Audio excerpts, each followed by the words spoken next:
I wish to make a statement on the goods and services tax that came into effect on 1st July 2017. I also wish to explain the Congress Party's stand on the implementation of GST. The GST was envisaged as a single rate of tax on all goods and services that will replace practically all indirect taxes. A single GST rate means a standard rate as well as a standard plus rate on demerit goods and a standard minus rate on merit goods. Some goods and services will also be totally exempt.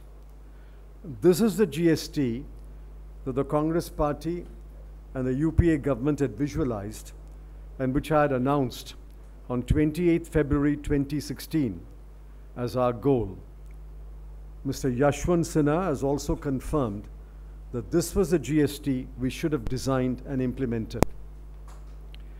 What has been implemented, however, is a GST with 7 or possibly more rates.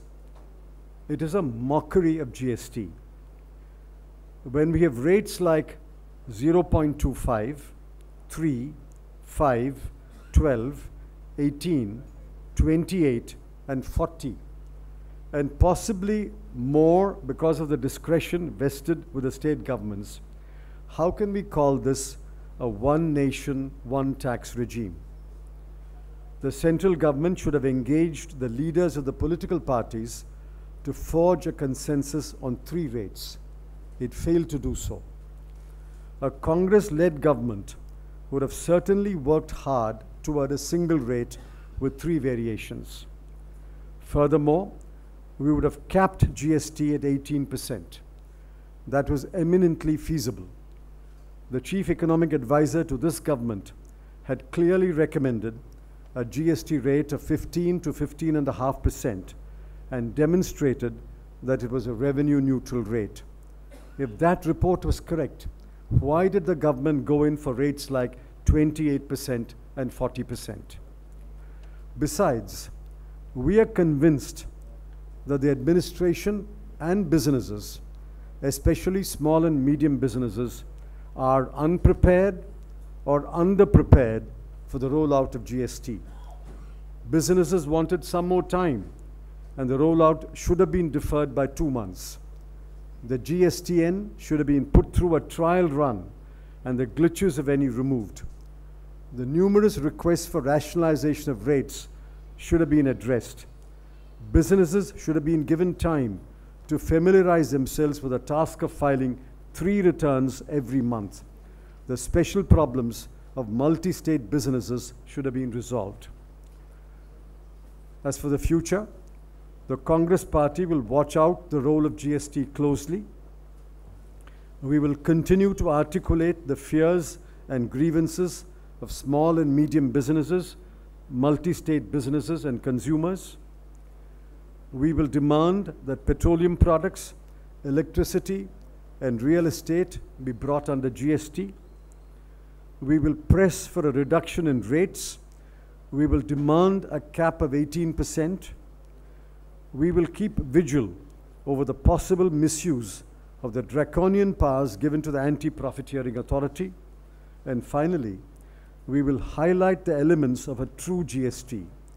We will hold meetings and conferences to emphasize that the Congress was the original proponent of GST, and we will campaign for a true GST that was designed and advised by tax experts such as Dr. Vijay Kelkar and Dr. Parthasarathi Shom. Thank you. Real estate. Yeah, petroleum, electricity, and real estate.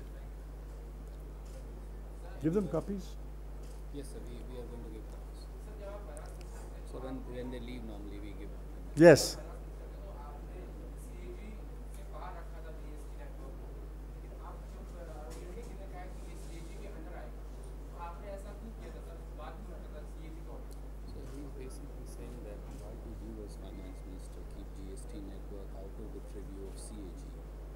No, I don't think a final decision had been taken at that time to keep the GSTN outside the CAG. I don't think a final decision had been taken. I think it was at the stage of discussion. One has to go back and look at the file. How can I recall after 3 years? Can you speak loudly,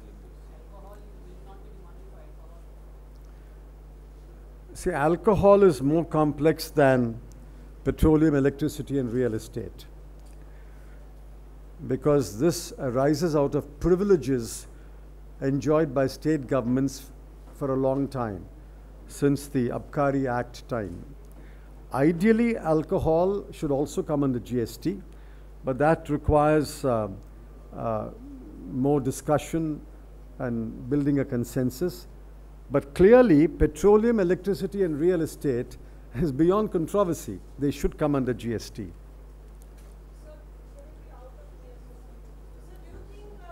No, GST first, please.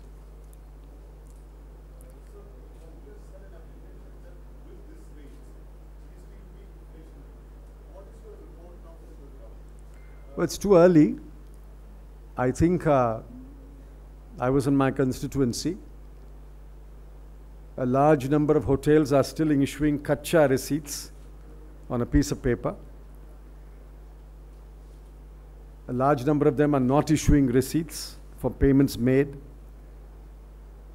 It's too early, but theory says that since 80% of goods and services will bear a tax from 1st of July, which will be higher than the tax burden prior to 1st of July, theory says it will be inflationary.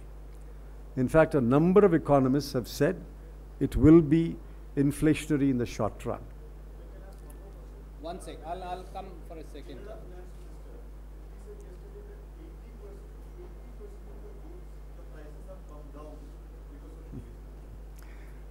Well, I don't know where they get that number within 3 days. As I said, it's only when the GST and returns are filed for a period of time you can come to those conclusions. 1 second, please. You have to see. We have to accept, no, that it has to be in a certain order, Mr. Manoj. I'll come to you.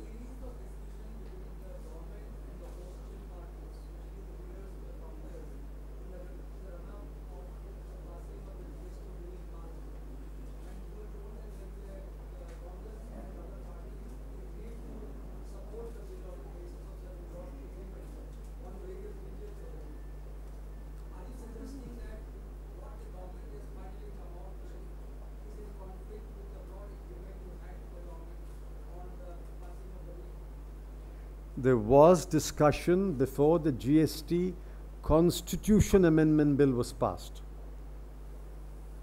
And we suggested changes in the Constitution Amendment Bill. Some changes were accepted, some were not. You recall the debate on the Constitution Amendment Bill. Although we had some reservations, we agreed to pass the Constitution Amendment Bill. After that, when the CGST and IGST bills were discussed in Parliament, I do not recall any discussion between the government and leaders of the Congress party in Parliament. Those two bills were only debated in Parliament. There was no discussion outside Parliament, or there was no informal consultation. You wanted to ask? No. First, she's been waiting for the longest time.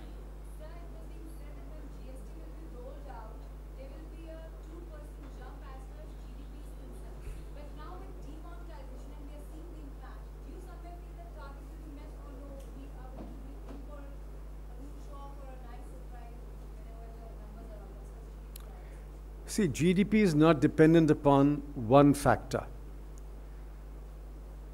GDP is dependent upon a number of factors: international trade, prices of oil, exports and imports, investments. Therefore, you can't say GST will add to GDP, will not add to GDP.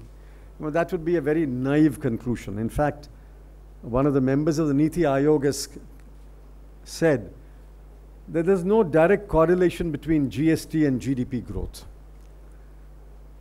Therefore, to suggest that the moment you roll out GST, GDP will grow by an additional 2% is purely speculative. So what would be the impact of demonetization?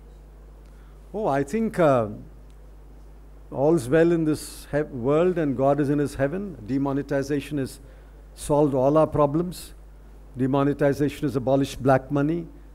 There's no more fake currency.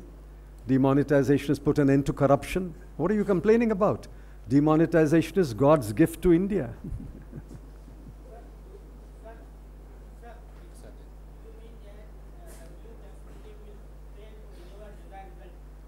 Can you speak loudly? What is the desired result?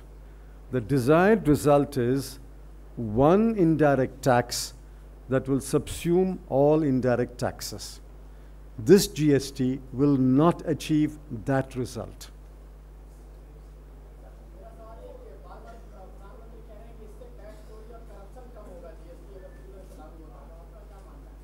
I thought black money and corruption were put an end to by demonetization. What are you again putting an end to? I thought demonetization put an end to corruption. So why do you want GST to put an end to corruption? There's no corruption today. Take it from me. There's no corruption at all. Sunil Prabhu. I'll come. The focus of the Prime Minister's office and the Cabinet Secretary in the last 1 week has been to actually stop inflationary pressures, and they are really working on that issue. So in that context, what steps have you believe the Congress Party is happy with those steps that have been taken? Because even Consumer Affairs has issued an order. Do you believe that GST will not be inflationary?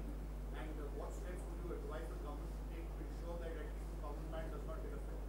No, we certainly welcome any step that the government will take to keep inflation down. It implies that even government believes that GST will be inflationary in the short run. So if government is taking countermeasures to keep inflationary pressures down, we wholeheartedly welcome it. No, we are only on GST, madam. We are only on GST. Yes. Anita.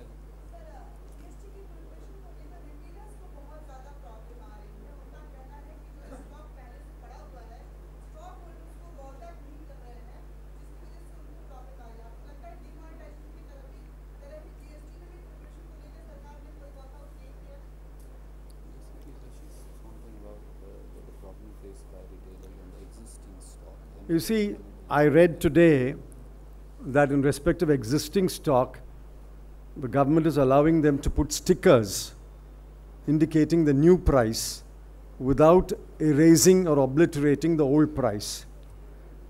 Well, I suppose this is a desperate measure because people will get confused. You buy a packet, there'll be an old price, there'll be a sticker with a new price. I think all this will lead to confusion. But this is a desperate measure. I don't think government quite addressed the issue of stock. Anyway, they're trying to make the best of a bad arrangement. As I said, the nation is unprepared or underprepared. They should have made it clear that there will be a trial run for about 2 months, deferred the actual rollout to say 1st of September, and made it clear that all existing stocks must be cleared in these 2 months. There are ways in which this could have been addressed, but that's now behind us. So I think they're trying to make a best of a bad situation. You want to ask?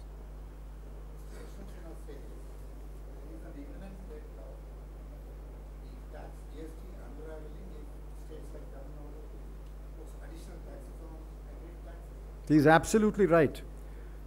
For your information, Tamil Nadu has passed an ordinance empowering municipalities to levy an additional 30% tax on cinema tickets. The two tax rates are 18% if the ticket is under 100 rupees, 28% if the ticket is more than 100 rupees. On top of that, they have allowed them to impose an additional 30%. This is what I allude to in my statement. There are today 7 rates. If you allow states also to exercise their discretion and impose a tax, calling it by whatever name, you will have so many rates that this will have the danger of unraveling GST. I entirely agree with Mr. Yashwant Sinha. So will you be raising all these issues in the parliament? Of course, this is a preview. Ma'am. Mr. Jaitley said every reform in the beginning is disruptive. So do you think this pace of disruption will end soon or it's going to stay on? No, every reform is disruptive is a normative statement. It's all right. Every reform will be disruptive to some people. But you should have prepared better. You should have allowed people to prepare better. For example, Amit Mitra, West Bengal finance minister, says there are 66 lakh traders and businessmen in West Bengal. The GSTN was tested on a sample of 200. Now, how can you test GSTN on a sample of 200 and then say 66 lakh traders and businesses are fully ready for the rollout of GST and GSTN? So I think more time should have been granted. I suggested a trial run for 2 months. Both systems running parallelly for 2 months. GST will run on a trial basis, and then effectively it can come into force on 1st of September.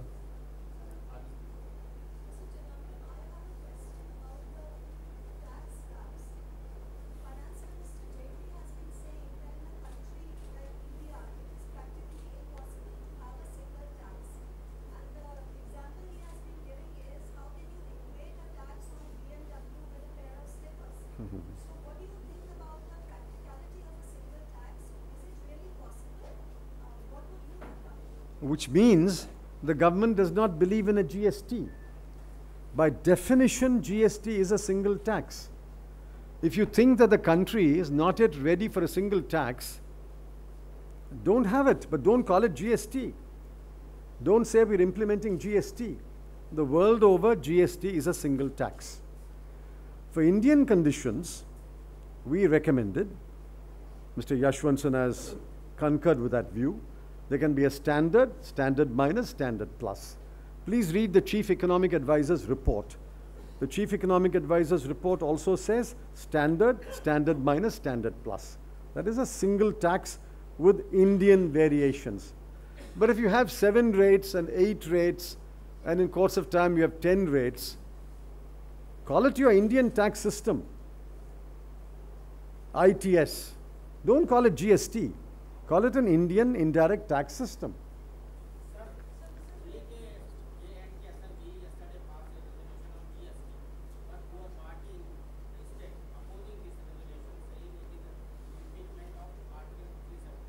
Well, that's a more complex issue. There is Article 370, and I think the government has to work with the J&K government and impress upon them that without diluting Article 370, it is possible to implement GST in Jammu and Kashmir. I think this requires discussion rather than acrimony. I think it's possible to convince the J&K government that without diluting Article 370, it is possible to implement GST in J&K. And I urge you, don't make this a matter of acrimony between J&K and the government of India. Let that be the last question. The weight of GST will be the same as VAT due to tax slabs, different tax slabs? VAT was a success. Who's complaining about VAT? Every state government is making more revenue through VAT than the earlier sales tax, because VAT is a value-added tax. So VAT was a success. I sincerely hope GST will be a success. But this, I don't know. We'll have to wait and see. This is not the GST that we envisaged.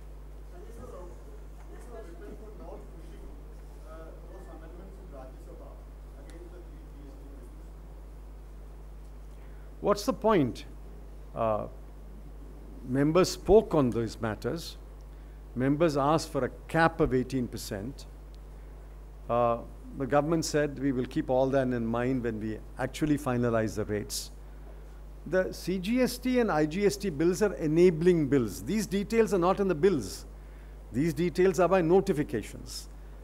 So while you carried forward the CGST and IGST bills, you should have tried to make it as perfect a GST as possible. This is a very, very imperfect GST. Sorry, only about GST, madam. If you want to ask about GST, please ask. Yes.